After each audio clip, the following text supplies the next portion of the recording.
everybody. I am joined by the wonderful and beautiful Rosanna from the AB family. Tell my audience a little bit about what you do. I know you're passionate about a lot of things, and there are certain things you do on your channel. If they click the links that'll be in the description, what will they find?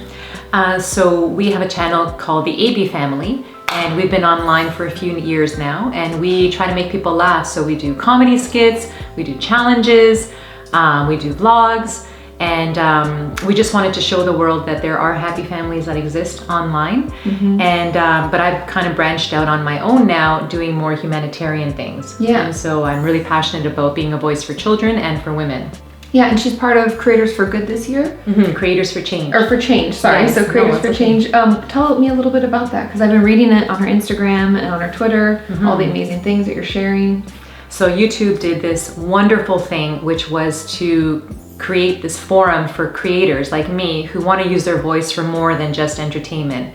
And so I think there's 53 creators this year who are launching films based on something that they're passionate about, fighting extremism, fighting hate online. And so my project that I did was to travel to Iraq to speak to girls and women who survived being captured by ISIS, and to empower them by teaching them boxing.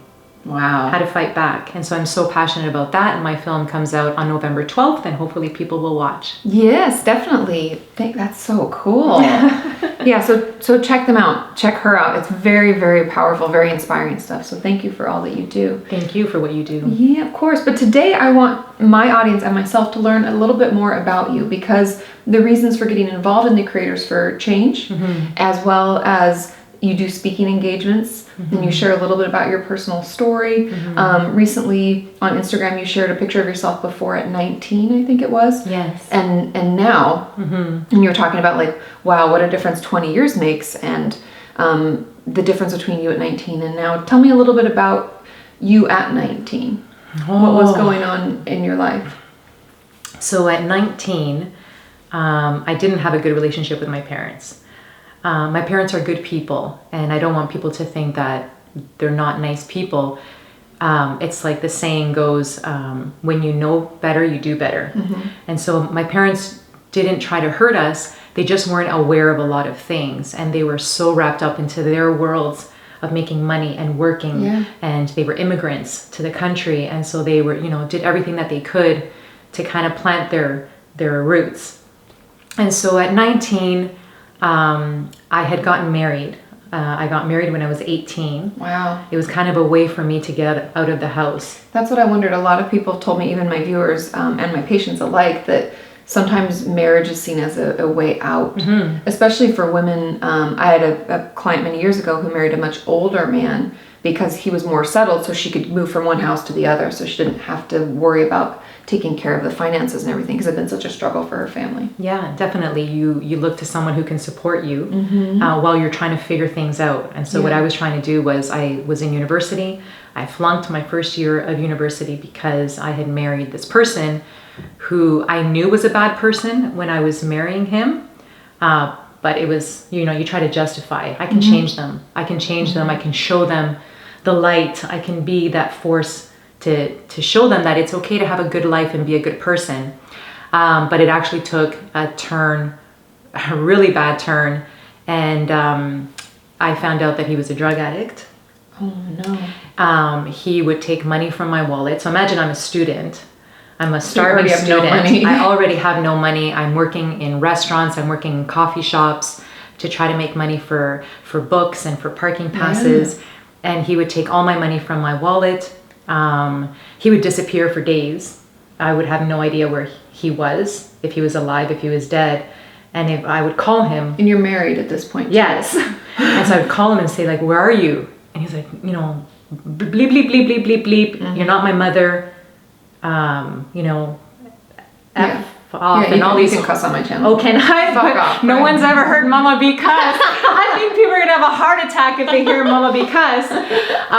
But yeah, like, bleep off. You're not my mother. Get lost. You witch. And all you were was wanting to see where he was because you're worried and concerned. Right. And back then, sex was a violent thing to me. Oh no. It was brutal. It was, it wasn't loving. It wasn't consensual. It was, well, you're married now. It's kind of like expected. That's an interesting thought process, because I've heard from a lot of my viewers, and been talking about this through my sex education videos, how marriage is not consent. Dating is not consent. Consent is, I want to engage in this activity with you. Yes. I love you. Yes. And I know that sounds unsexy sometimes to be like, oh, do you want to have sex with me? Yes, I do. Are you in the mood? Are you in the mood to, no, there has to be that in marriage as well. Yes. Because marriage doesn't equal consent. No. Just throwing it out there. I love that you said that, actually. Because I don't think enough people talk about it. You can be, because I've had many questions, especially in that video series, where a lot of people said, well, he was my boyfriend, so it was consensual. And I'm like, no, if you didn't consent, it wasn't consensual. It doesn't matter the relationship. Yeah. I'm sorry that happened to you. Yeah. No, I hit rock bottom when, and I was drinking a lot. I was drinking to kind of numb out the pain. Yeah. And one night I drank a whole bottle of tequila. Were you kind of hoping to? And I really thought I was going to die. And I didn't, but I was so sick for the next 2 or 3 consecutive days. I just kept vomiting and vomiting and vomiting. No one was there. So all this time I couldn't tell my parents, because I couldn't hear the I told you so's. So with my parents, it was either do as I say. Okay, you went against me. Now you're going to... Oh, we're going to the back end, yeah. Right, we're going to beat the dead horse now. And so I just felt so alone. And one night he came home and he was angry about something. I don't even remember what it was that he was so angry about, and started to choke me.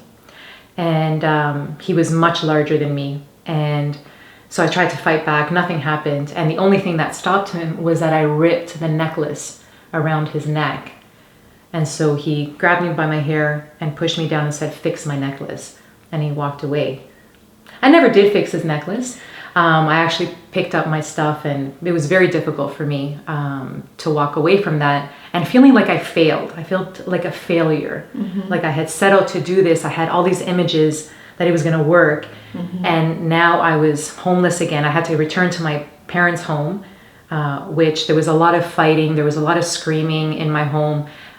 It was really bad for my nervous system. I think that the reason I have a lot of anxiety today was because of the home that I was raised in. Yeah, like walking on eggshells, never knowing what's going to set somebody off, or what's going to be a problem today, because it's different than yesterday. Yeah, and if you weren't what they wanted, you were a bad guy, and you were the black sheep of the family. Talk about struggle for value. Yes.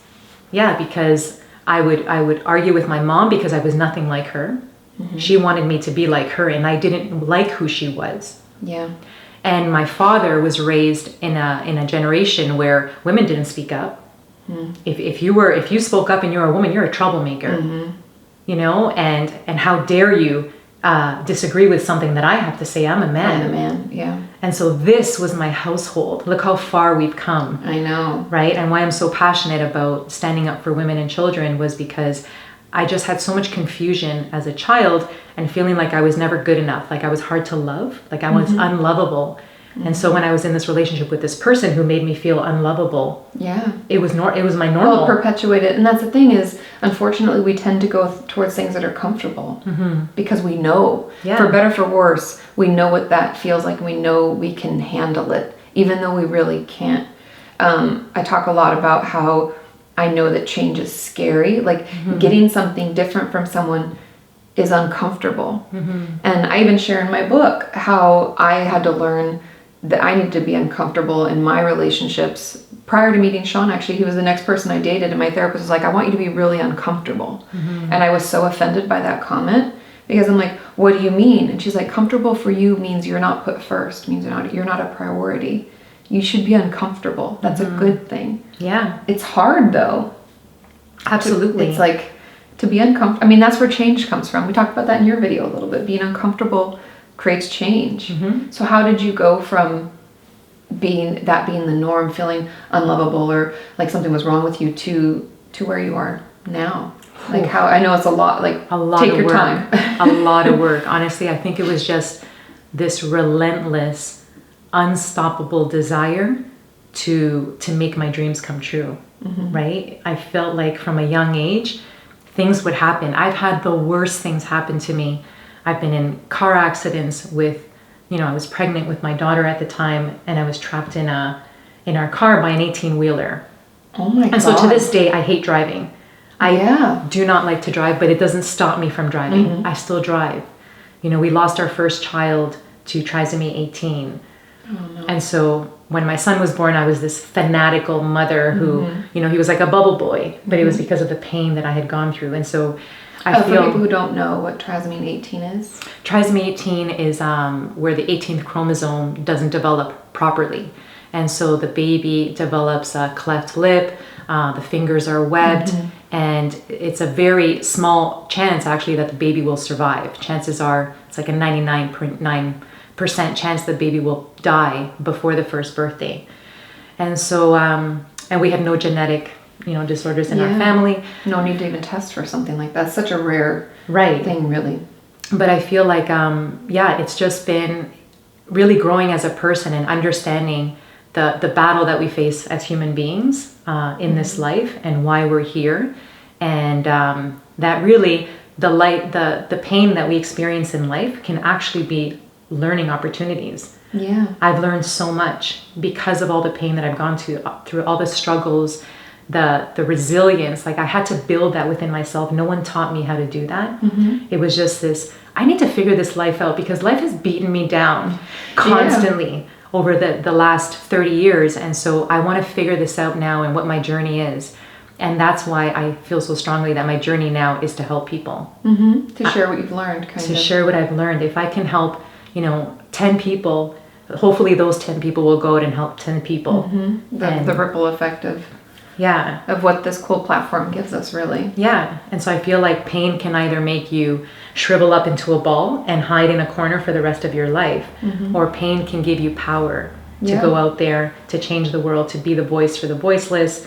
I've always been a voice for the underdog. I love a good underdog story and having that determination and the grit to really power through and to change. Did you ever, have you been in therapy before? Girl, I've been in so much therapy. I thought you said you have. But I'm always afraid to ask when I think someone's done such a huge amount of growth and they're like, no. Oh my goodness. Yes. I am such a believer in therapy. I'm grateful for people like you who do what you do. I've had some of the greatest advice I've ever received from therapists, from people who just listened.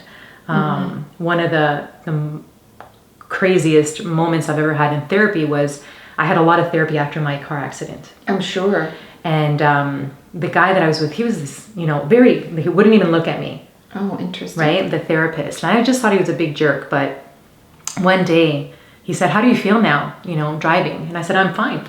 He said, really? So you're okay? Like you're totally over your fear? He said, okay, the driver of the truck is behind me. And I just, I started to cry and I was so angry at him. And it was just this moment of realizing the power that therapists can have in helping you to resolve whatever you think is in there that you don't realize is in there, right? Because I thought, I'm over it, I'm good. And when he said that, you realize you weren't at all. I wasn't. We're masters at stuffing down. Yes. Because it's a survival technique. So like you're resilient because you're able to be like, you know what? Fuck this. I'm going to keep going. I'm going to keep going. And we can white knuckle our way into success. But then when we get there, we have to let go and realize that now's the time to unpack. Like I talk a lot about how flashbacks will happen when our brain is like, hey, remember this thing? We never resolved it. I hung in here while you did your thing. Now's the time. And I'm reminding you. And it's kind of our brain's way of being like, we're safe. We're out of that traumatic situation. You can let it go. You can let yourself feel it because we're so afraid to feel it. Well, feeling is not appropriate in our society. You can't cry. No. If you cry, you're weak. Or be angry. Right? That's so out of control. How dare you? No, we bottle things up and we hide it deep down, but it never actually goes away. And then it appears, I believe, as illness. Yes. Right? Yeah. When the mind suffers, the body cries out. Totally. I was listening to this podcast. I really like this. And I'll link the podcast in the description because you guys should all listen to it. But this woman was saying that our symptoms are signs from our soul of what's going on. So instead of seeing them as symptoms, it's your soul sending you messages of love. And she's like, you have to remember they're sent with love.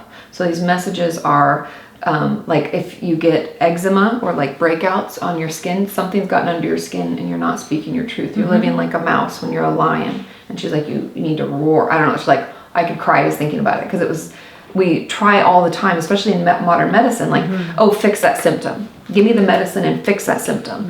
Versus, how about instead I think about where that's coming from, and I think about how I'm actually feeling. What's going on.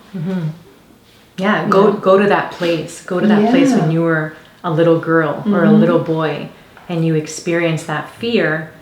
What happened, and go back there. Yeah. And one of my dear friends, my yoga teacher, Jenya, we were having a Skype call, and he went into one of the places where I felt the most terrified as a little girl. And it was like he was there in the room with me, and I was able to... He's your resource. He was like a safe, like a grounding. Like a protector. And I was just closing my eyes and just remembering that fear that I had blocked. Of course. My whole entire life. And it came out, and I cried through it, and I realized it wasn't my fault. And that's the thing, perception when we're a child is so different. That's why I always talk about the fact that we can look back on things and think it wasn't that big of a deal. Yeah. We were totally fine. But children don't have the wisdom that adults do. And when we're in that, you count on your parents or those around you to support you and love you. And if they're hurting us or if they aren't protecting us, how scared must we have been? Terrified. And sometimes we have to let ourselves feel it. And I needed to forgive my parents. So I needed to let that resentment go, because my whole entire life I've thought, you could have done better, you could have done more. But I realized that they didn't know any better. Yeah, they're just doing, like, that's why I love the quote you say, like, if you know better, do better, right? They didn't know better. They were doing the best they could. They were just mimicking what their parents had done, right? Exactly. It was the same parenting, the same bad parenting. And that's when I realized, when I have children, I'm going to do the complete opposite. I'm going to nurture my children. They're going to feel safe. I'm going to make sure that the environment that they're in, that the people are not hurting my kids and exploiting them and using them. While I'm busy doing something else, my kids are everything to me. And being a parent is a gift, and I don't think a lot of people take it like that. Like the gift to be able to shape a new generation is a really powerful thing, and to respect it takes effort and time, and it's not a perfect thing, and it's not fun all the time, but it's something that I don't feel enough people take it like as seriously as you. It's a lot of work. It is. Good parenting, raising good healthy children takes a ton of work. And I don't think that people talk about that enough. I think we need to talk about that more as a society. Is what does healthy parenting look like? And modeling it. That's why I love their channel. I love what you represent. So to get back into your story a little, because I feel like we skipped across all the... I don't know if you know who Brené Brown is, but I love her. She's an author and Brené Brown. Yes. Oh my goodness. Yes. She's wonderful. But she talks about how people always will say, like, oh, this is where I started and now I'm here, but nobody gets in the shit with you. To tell you, like, I tried this and it was horrible and this was bad. We're just like, and we rose. Yay. Tell me the struggles. Yes. So how, after having such a tumultuous upbringing and a tumultuous and abusive first marriage, how did you engage in that, like, romantic realm again? It was hard. I would be terrified. It's really, really hard. And it's hard when you have suffered trauma to get out of those thought patterns and those natural reactions, and thinking that the whole world is against you. There are actually good people, and I'm super grateful to my husband because he's been very patient with me these last 16 years of being with me, in that knowing that I have suffered a lot of trauma in my life. And so if I get triggered by something, it's not an attack on you. It's that, there's something in my heart that still sits with me forever. Like, this pain, it never goes away. You just get stronger. And you're able to cope with the memories, and you're willing to use that to empower someone else and to empower yourself, really. And it was when I learned to love myself, because I didn't know how to love myself. Well, no one had taught you. No one had shown you. No. I always thought that love came from the outside and I had to become something that I wasn't. In order to get it. To get that you love. You could never become that thing. No. It was like an unattainable, like keeps moving farther and farther. Right. And so it was only when I realized that I am lovable and I am worthy of love and I'm really, really an amazing, super cool person. Yeah. And I love spending time with myself and just growing who I am. It was only then that I was able to really heal and move forward and feel like I'm living a positive life now. Yeah. It's like you're saying, that's such a beautiful thing, because I'm always telling them the importance of positive self-talk. Oh my goodness. And it sounds so cheesy, or so what I always say, hokey pokey. That's my favorite phrase. Because it's like so therapist-y. But it changes your life. Yes. Like, I spent an entire month where I wouldn't let myself say anything nasty to myself or nasty about someone else in my head. So these are non-verbals. These aren't, no one else could track this. I love that. And it completely changed my life. And that was just 1 month. And so I think that people always say, oh, you can't love someone else if you don't love yourself first. It's not that if you don't completely love yourself and you're perfect, you're never going to find a good companion. It's just that thought that how can you know how to show love if you don't even know how to receive it? Yes. And then that's not a healthy relationship at the end, you know? But it takes a lot of work though, because we all have those thoughts. We all have self-sabotaging thoughts. Yes. We all have it, that I'm not good enough. I'm not pretty enough. I'm not smart enough. I'm not fit enough. I'm not skinny enough. Yep. I'm not successful enough. I'm not lovable. Right?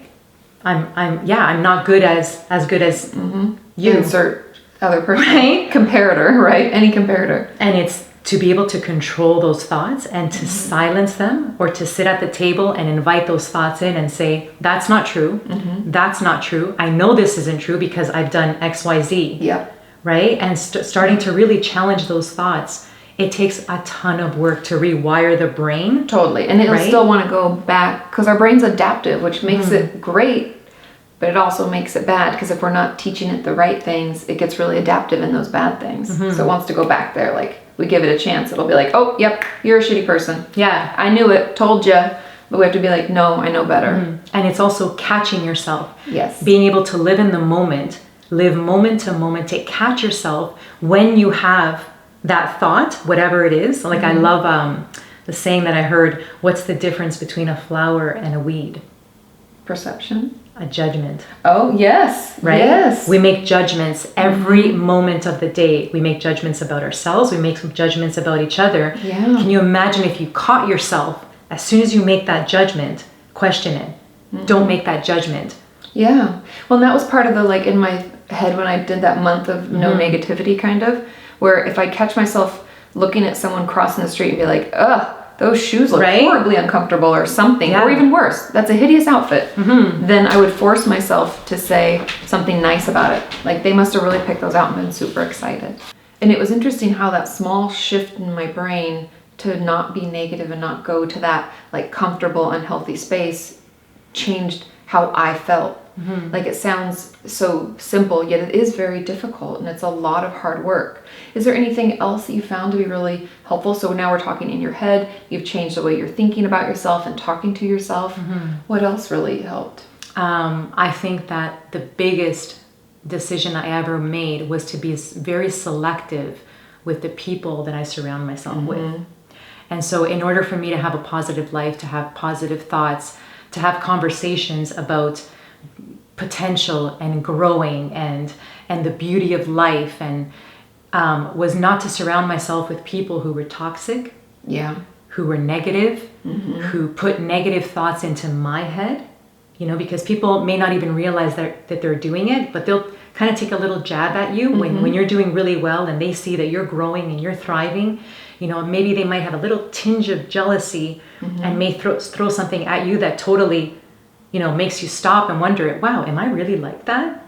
Yeah, no, but it's their perception of themselves, it's seeping out.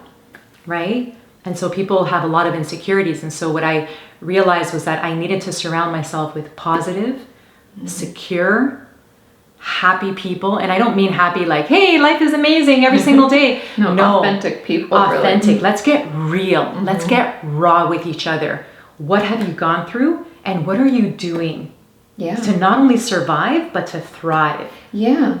And I think it is important. We've talked about this a lot, like toxic relationships, but I think it sounds, again, hokey pokey, but energy is contagious.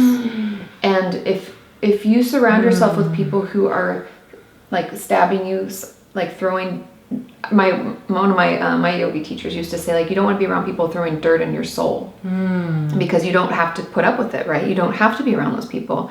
And it is a hard decision to make and a hard line to hold, but I can honestly say I've never regretted weeding someone out of my life because they were like essentially shit talking me. Yeah. When I could not dig anymore to find something I'd done wrong to warrant it. Yeah, like you said, walking on eggshells. You're damned if you do, you're damned if you don't. Yeah. People who will question you when you're living your passion, you know, when you're working towards your goals, and they're like, "Are you sure? Are you sure you want to do this? Do you think this is a good idea?" Versus celebrating with you and being excited. And if you fail, don't worry. Yep. You know, it's just a little blip. It's a little blip, but you can do this. You've got this. Come on, I'm here with you. Let's go, right? Yeah. Leader from the side, right? Instead of, dun-dun-dun-dun. I know. You know? It's true, though. Are you sure you don't want to be just like everyone else? I know. And just, be mediocre? What? Yeah. You want to be a rising star? You want to shine bright? I don't know. You might shine too bright for me. And that's the thing. Changing the energy around us changes our life. How long did it take you to, like, it sounds bad to say, like, weed those people out, but I've been doing it, I would say, for the last 15 years. For 15 years, I am so conscious of people's energy.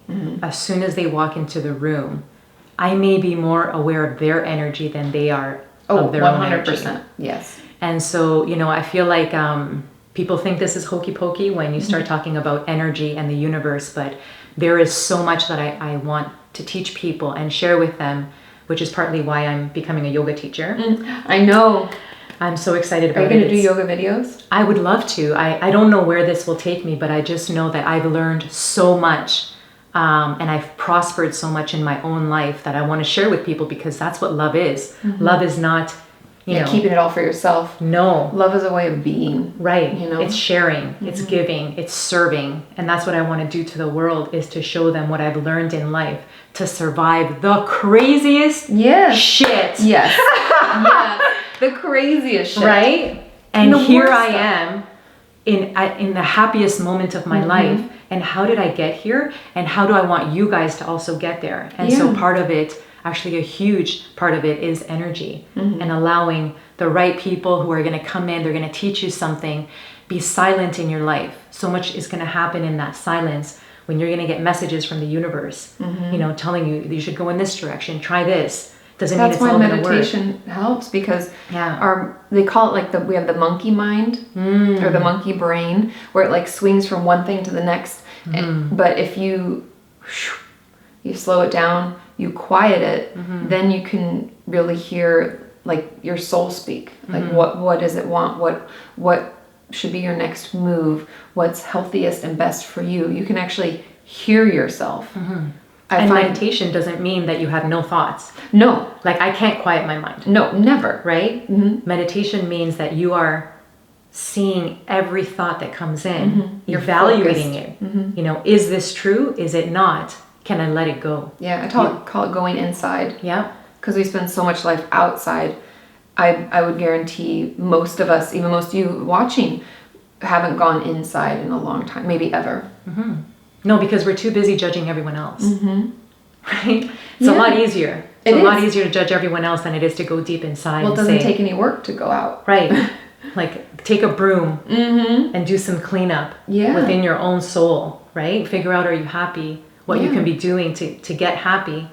And then let's help others instead of judging them. No, I agree 100%. Somebody was, I listen to a lot of podcasts. You guys know, I go on my walks. It helps with my mental health. But there was this person that was talking. They were like, no one's coming. If you're waiting for someone to pick you up out of that really shitty relationship or that terrible job, no one's coming to save you. There's no white knight. There's no magic. I mean, as much as I'd love to believe that someone was coming and they will save us, you have to do it yourself. And it's those small changes every day. And I know people always want these quick fixes. Our whole life is about quick fixes and looking out for the answer. But we have all the answers. Totally. We just don't listen. Do you know what it is? It's a drop in the bucket every day. Yep. Right? From that tiny little crack. It's just one drop a day. But you'll see the change after months of doing work on yourself, after years. And this is the part that people don't see, is the amount of self-work that we do on ourselves. Like you say, going for walks. If I didn't have my physical activity to process my emotions, Same.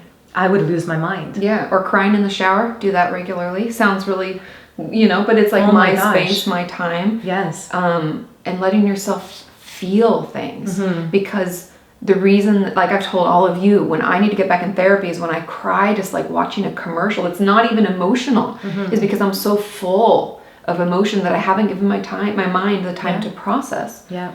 And if we do those little behaviors, it's not going to get better really quickly, but you will feel the difference in one day just from putting some time in to take care of yourself and to talk nicely about yourself and others around you. And you can change your whole energy field, really. Completely. Yeah. But no, I'm a firm believer that we all need a good cry. I spend most of the ends of my yoga classes crying on my mat. Yeah. And just processing all the emotions that I've bottled up. Yeah, because you can feel it in your body. Totally. Because you try to be strong. I try to be strong for my children. I try to be strong for my husband. I try to be strong for our audience. I try to be strong for the world, really. But deep down, I'm still human. And I still have fears and anxieties and insecurities that I need to process. Of course. And you have to give yourself the time to do so. So if you had any advice for 12-year-old you or 12-year-old viewer, what would that be? I know that's a heavy question, but it's kind of interesting to take the time and think back. Yeah. Okay, to my 12-year-old me, get an education. Okay, which I've always been a firm believer in education, even through all the pain in my life. I still completed high school. I graduated university. I majored in French literature. I minored in Italian cinema. Education is the key that opens all the doors. Agreed. Stop listening to everybody. Stop listening to what everyone says and thinks. No one has any clue what they're doing either in this world. True. We are all on this human journey, and we've been given this gift called life. And life is going to be wonderful, and life is going to be horrible. But during those horrible times, what we don't realize is that those are lessons. That the universe is teaching us, that God is teaching us. And so stop looking at them like, why me? Instead think, what am I learning from this? What am I taking from this experience? And I'm going to pass this test. Whatever test the universe is sending me, I'm going to pass it with flying colors, and I'm never going to repeat any mistakes again. Surround yourself with the best people that you can. Learn from people. So when I saw women that I admired from a young age, there were women that I admired, like Oprah, Michelle Obama, Barbara Walters, like just, really strong women. And I studied how they breathed. I always looked to leaders and I wanted to be just like them, and I learned from them. I was never jealous or, why do you have this and I don't? There is enough abundance for everybody in this world, but you need to put the work in. And so be willing to work hard at your dreams. You would be amazed at the potential that there is. We are unlimited beings, and we have the potential to make our dreams come true, but you have to work at it. And so sitting on your phone for 8 hours a day, you're not going to get to wherever it is you're going. And finally, love.